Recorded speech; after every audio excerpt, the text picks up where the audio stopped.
আসসালামু আলাইকুম। ঢাকা থেকে মেশকাত এসেছিল বেড়াতে। তো আজকে ওকে নিয়ে যাচ্ছিলাম আমাদের খেতে এবং ওকে একটা শর্ত দিয়েছিলাম যে তোমাকে আমরা তেঁতুল পেড়ে খাওয়াবো যদি তুমি আমাদেরকে কোরআন তেলাওয়াত শোনাও। ও রাজি হয়ে গিয়েছিল, তাই ওকে নিয়ে আমরা চলে গিয়েছিলাম আমাদের কালোজিরার খেতে। এখানে আমাদের নিরানির কাজ চলছিল। মেশকাত আমার কাজিন, আমরা কাজের ফাঁকে ওর সুমধুর কোরআন তেলাওয়াতটা আগে শুনে নিচ্ছিলাম। يا عبادي الذين آمنوا إن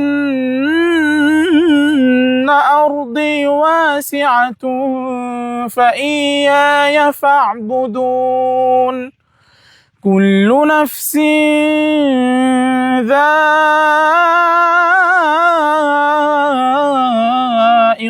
الموت صدق الله العظيم মাশাআল্লাহ, আলহামদুলিল্লাহ। এখানে আমরা অনেকক্ষণ পর্যন্ত কাজ করেছি, এর পাশাপাশি ওর কোরআন তেলাওয়াত শুনেছি। ওর ব্যাপারে যদি বলতে হয় তাহলে অনেক কম বলা হয়ে যাবে, কারণ ও বাংলাদেশের জাতীয় পর্যায়ে অনেকগুলি পুরস্কার প্রাপ্তকারী। এর পাশাপাশি টেলিভিশনের একেবারে পরিচিত একটা মুখ, বিশেষ করে বিটিভির।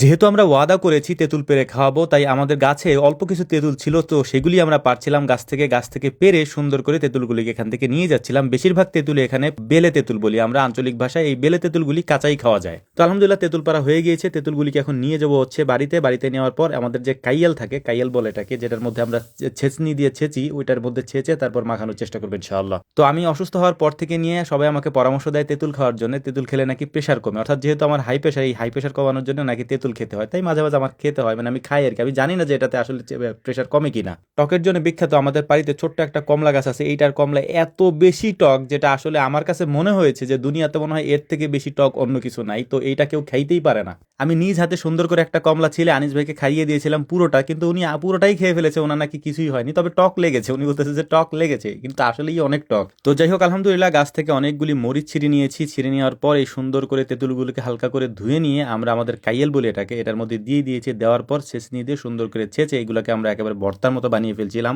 তারপর এখানে বিলাতি, ধনিয়া এবং লবণ এগুলি দিয়ে সুন্দর করে মাখিয়ে আমরা যাকে দেওয়ার জন্য এটাকে বানিয়েছি তার কাছে আমরা উপস্থাপন করছিলাম, মানে পেশ করছিলাম আর কি, যে আমাদেরকে সুন্দর তেলাওয়াত শোনানোর জন্য তোমাকে এটা আমরা খেতে দিলাম আলহামদুলিল্লাহ। তবে বিষয়টা অনেক সুন্দর হয়েছিল এবং ওর তেলাওয়াত আমি মাঝে মাঝেই শুনি। ও হচ্ছে আমার খালাতো ভাই, আমার মেজো খালার ছেলে। আমরা দুজনই খালাতো ভাই, আমাদের আর কোনো ভাই নাই, মানে খালাতো ভাই নাই আর কি, মামাতো ভাই আছে দুইজন। আমি ওর জন্য দোয়া করি আতাল্লাহু উমরহু ওয়া বারাকাল্লাহু ফি হায়াতি, আল্লাহ তাআলা ওর হায়াতকে বাড়িয়ে দিক এবং ওকে আরো উপরে নিয়ে যাক, আরো বড় করুক আল্লাহ তাআলা ওকে। আমরা যেটা পারি নাই, আমরা হাফেজ হতে পারি নাই, ও সেটা পেরেছে এবং খুব সুন্দর করে তেলাওয়াতও করতে পারে, এবং সেটা পুরো দুনিয়া জুড়ে। ও যখন ছোট ছিল, একেবারে ছোট ছিল, তখন ও ওমরা হজ পালন করে আসছে। 21 টিভি থেকে ওকে নিয়ে গিয়েছিল ওমরা হজ পালন করার জন্য, কারণ ওই বছর টিভি প্রোগ্রামে ও প্রথম স্থান অধিকার করেছিল। এর পাশাপাশি ও বেশ কয়েকটা টিভি চ্যানেলে হচ্ছে যে প্রথম স্থান অধিকার করেছে, রানার্স আপ হয়েছে। এর পাশাপাশি অনেকগুলি পুরস্কার পেয়েছে, বিশেষ করে এরকম মানে জাতীয় পর্যায়ে যে টেলিভিশনগুলি রয়েছে। তো যাই হোক, আলহামদুলিল্লাহ আমাদের জন্য দোয়া করবেন। আমি একটু অসুস্থ, জানি আল্লাহ তাআলা আমাকে খুব দ্রুতই সুস্থতা দান করেন, শেফায়ে আমেলা শেফায়ে আজলা দান করেন। আমরাও আপনাদের জন্য দোয়া করি। আসসালামু আলাইকুম ওয়া রাহমাতুল্লাহ।